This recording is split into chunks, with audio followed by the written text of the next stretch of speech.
tetapi timing tu. Itu sebab dia ada satu istilah dalam education, dia panggil teachable moment. Teachable moment.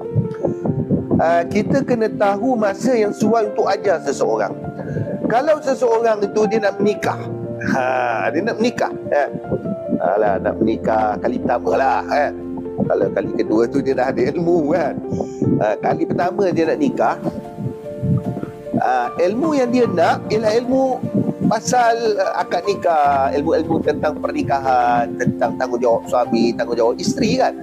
So itu adalah teachable moment untuk orang yang nak bernikah, dan ilmu yang dia perlu ketika itu ialah ilmu tentang hukum-hukum pernikahan dalam agama, dan juga dia nak kena tahu undang-undang, peraturan semasa tentang pernikahan.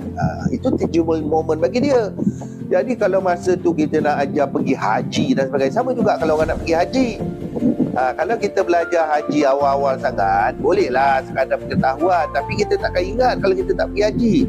So, bila kita nak betul-betul nak pergi haji, dapat panggilan kan, maka itu adalah teachable moment untuk orang yang nak pergi haji. So ilmu yang dia betul-betul perlu ketika itu apabila dia telah dijemput untuk menjadi dhuyufur rahman, ya, ilmu tentang haji kan.